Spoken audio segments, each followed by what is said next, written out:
Good morning, I'm Maddie Jansen, and this is the podcast of 17 News at Sunrise. It's everything you need to know to start your day in about 15 minutes. Working in the spirit of the Golden Empire, this is 17 News at Sunrise. Right now at 5, a gruesome discovery in the backyard of a home in South Bakersfield. What police found and why they're calling it suspicious this morning. Crews getting the upper hand on a devastating wildfire to our south, but this morning there is another death to report. We'll have the latest on the Saddleridge fire coming up. Governor Gavin Newsom signs 870 new bills into law, including one that will have your high schooler hitting snooze a little longer. We'll explain have the ones he says the state just can't afford. This is Monday, October 14th, 2019. Great to have you with us as we start off the work week. I'm Maddie Jansen alongside Alex Fisher. And after a wild weather week last week, let's turn to Kevin Charette for a first look at this new work week forecast. Good morning, Kev. And much calmer, and that is good news for all the firefighters to the south. Yesterday in Bakersfield, we had 86 degrees, 5 degrees off the normal. Should be right around 81 this time of year. We're at 46 right now in Tehachapi under a calm wind. And as we take a look at the overall forecast around the valley, we'll start out in the 50s today, 75 at noon, and by 3 o'clock we're looking at 82. These kind of got reversed, as you can see. 59 in Bakersfield right now, a southeast wind at 5, and we'll take a look at the hour by hour for the mountains. Starting out in the 40s, 69 by noon, and by 3 o'clock, 71. You can see here winds will be light throughout the day as well, so that's always good news. We'll talk more about the rest of the work week forecast in just a little bit, but first let's get a check of the morning commute. We're going to send that over to Alex. All right, thanks so much, Kevin. Taking you outside for the first time this morning to the 99 near 7th Standard, and pretty clear on that side of town. Everything else around the county also looking pretty good to start off your Monday morning. We'll have another check coming up. New this morning, we're learning more about a crash involving a pedestrian. Police say a man was hit by a car around 8:30 last night on Wilson Road near Larson Lane in South Bakersfield. Paramedics rushed the man to the hospital where he is in critical condition. The man driving the car who hit the pedestrian was not hurt. He stayed at the scene and is cooperating with police as officers investigate. No word on if drugs or alcohol were factors in this crash. An investigation is underway after a gruesome discovery in a backyard over the weekend. Bakersfield police got a call on Saturday to a home on Terrace Way near South End Street in Bakersfield. That's when they found a man dead in the backyard. Officers initially thought someone shot the man, but police are now unsure. Officers are investigating the man's death as suspicious. Highway 43 in Wasco's back open this morning after a deadly crash. It happened just after 7 last night on the highway north of Jackson Avenue. The Kern County Sheriff's Office says a car hit a person who was in the road. No word on why that person was in the road. That identity has not been released. And that's just one of several crashes involving pedestrians yesterday. In Bakersfield, a person died yesterday afternoon after being hit by a train. It happened just north of Edison Highway at Cooley and Eucalyptus Drives. KCSO says the victim's possibly a male in his 20s. That person has not been identified, and the incident is still under investigation. Police in Fort Worth, Texas have released the 911 call that led to police shooting a woman inside her own home on Saturday. Take a listen. Fort Worth Police Operator M873, what's the address? I'm calling about my neighbor. Okay, what's the address? 1203 East Allen Avenue. Okay, 1203 East Allen Avenue. What's going on there? Well, the front doors have been open since 10 o'clock, and I haven't seen anybody moving around. It's not normal for them to have both of the doors open this time of night. Okay, you know if anyone is inside? No, I'm not sure. Both of the cars are there. Okay, bear with me.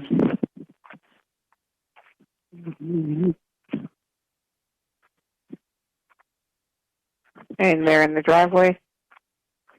Both the cars in the driveway, yes. Okay, can you give me a description, like a color of the vehicles? Well, one's white and one's dark blue. The white one is a sedan or a CV? Or pickup? They're both sedans.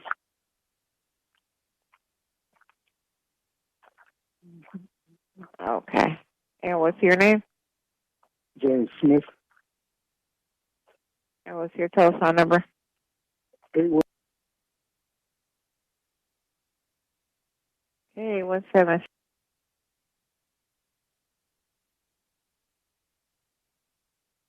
Gotcha. And are they usually home at this time? They're usually home, but they never had both of the front doors open with the lights on. I can see straight through the house.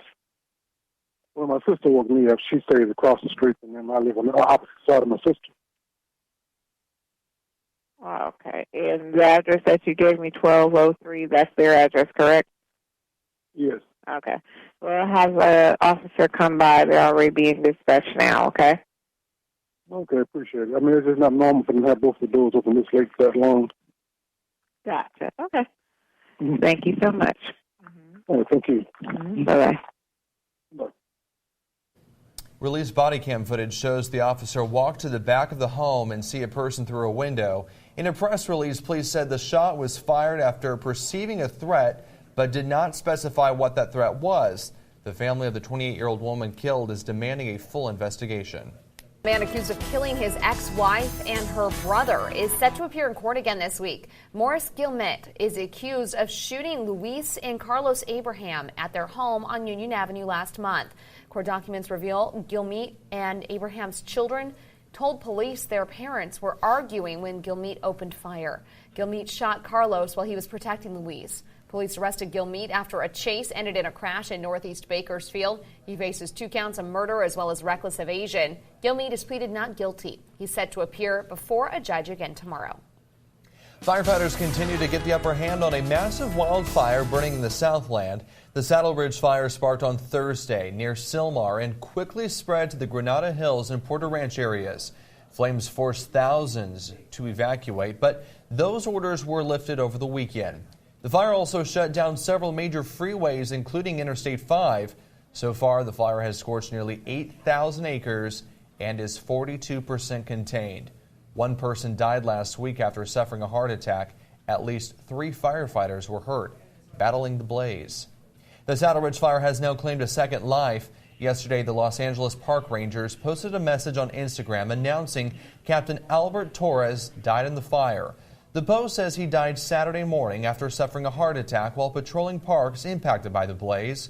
Torres worked for the park rangers for 40 years. The post says throughout his career, he worked in every position and assignment in the park division, including acting chief.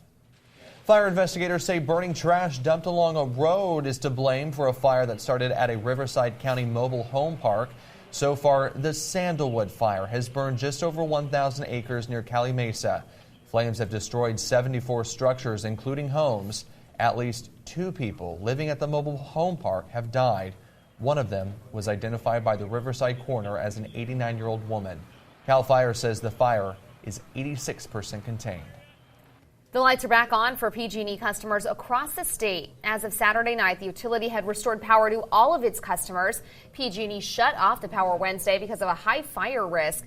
The outages impacted some 800,000 customers across the state.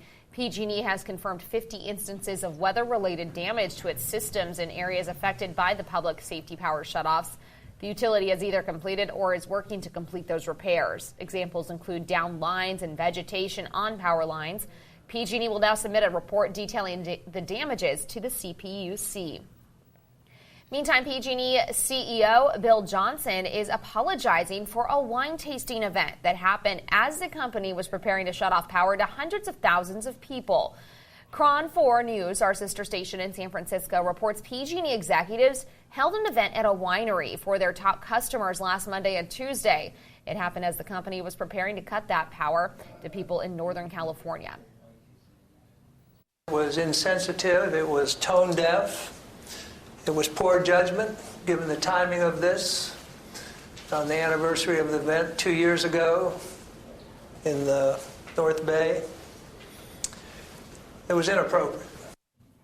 Tuesday also marked the 2-year anniversary of the beginning of a series of deadly wildfires in wine country. Investigators have since determined many of those fires were started by PG&E power lines. And still ahead this morning on Sunrise, a huge oil seep outside of Bakersfield is now a thing of the past. Still ahead with the oil clear, we'll tell you what a wildlife report reveals about the damages the seep caused to the environment.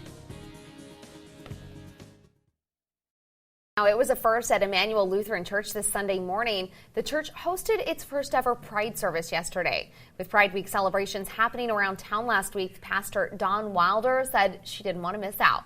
Wilder says she is the first openly gay clergy member in Kern County. So she started the Pride service to combat a stigma she says encourages people to, quote, pray away the gay. It was through her own experience of coming out and balancing her faith that she decided to encourage others to do the same.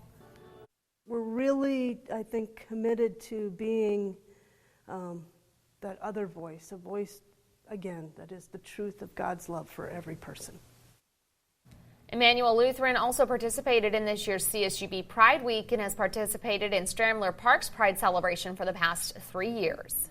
It was a different kind of Oktoberfest on Buck Owens Boulevard. A local brewery added a sweet treat for people to enjoy with their beers. It was donuts. Timber hosted Donut Fest Bakersfield yesterday. Coffee, beer, and donuts collided in a local contest to name Bakersfield's best donut. The group that organized the festival says the money goes to a good cause. So we started Donut Fest because everyone loves donuts, and we were looking at a good way to help our charity partner, the Hospitality Fund, which helps the hospitality industry in times of hardship. Hensler says Donut Fest has happened to several cities, and even while they work with national chains like Krispy Kreme, organizers think it's important to have local donut shops join the fun. This weekend, people took a trip up to the mountains to get a bite out of the Tehachapi Apple Festival. Bobbing for apples, chowing down on pie, and chugging cider. It was all that and more at the annual festival. 85 local vendors were offering up apple-inspired dishes and savory foods like tri-tip and cheesesteak.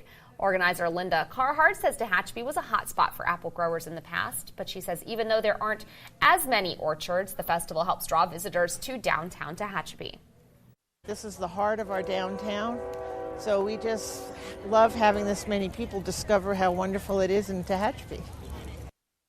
Besides being all things Apple, the annual festival also offered free flu shots, let families test ride an electric car, and enjoy music by local bands and artists. And I went down yesterday and checked it out. Yeah, it was a lot bigger than in years past. It keeps growing. Yeah. And they have some great apples up there still right now. You can go pick them yourself or just grab a couple different varieties. It's fun. So we should be expecting a pie from you here pretty soon? I brought one in last week, actually. Oh, that's right. That's right. You did. Okay. KGET Business Watch is brought to you by Grapevine MSP Technology Services, the Valley's leading IT service provider. Time is running out if you filed an extension on your 2018 tax return. The deadline to file is tomorrow. Taxpayers who filed for an extension got more time to work on their returns, but still had to pay any taxes owed by April 15th. If you're someone who filed for an extension and think you'll miss tomorrow's deadline, you'll have to pay a 5% failure to file penalty. The 2018 tax season was a complicated one for accountants and filers. It was the first time taxpayers submitted returns under the new tax law. It nearly doubled the standard deduction, eliminated personal exemptions, and put new limits on certain itemized deductions. Tech fans are gearing up for Google's official launch of its new phone. The Pixel 4 is set to be unveiled at an event in New York City tomorrow. A lot is already known about the new phone, including that it will have 2 rear cameras and come in standard and XL sizes. The Pixel 4 will also feature more secure facial recognition and the use of air gestures. Beyond the Pixel, Google is also expected to show off a 13.3-inch touchscreen laptop called the Pixel Book Go, a Google Watch, and an update to its Nest MIDI speaker system. Some couples who've decided to share their lives together are still struggling with one aspect of that agreement, their finances. Specifically, just how much financial freedom should each partner have to give up? More on this from NBC's Chris Clackham. Sharing a single bank account with your partner still makes sense with most American couples. There's streamlined access, which allows you to jointly pay bills, car bills, house bills, and credit card bills together and see what that's all about. But if that account is the only account, there can be a downside. At the same time, you might not want to have a joint banking account if one of you has a credit problem or is deep in debt. You might want to separate your accounts so you're both not dragged into that debt spiral. Caleb Silver is a business writer and editor-in-chief at Investopedia.com and says taking a hybrid approach has become popular. You can have a joint account but still have a separate account on your own to do the things that you want to do and manage your own finances. That approach also works when helping other loved ones. Sometimes it makes sense to have a joint account with an elder parent if you're taking care of them, taking care of their health care bills, or paying their bills for them. He says joint accounts contribute to financial fidelity, being open with your partner about spending so that the joint venture of life together can be a smoother one. Chris Clackham, NBC News.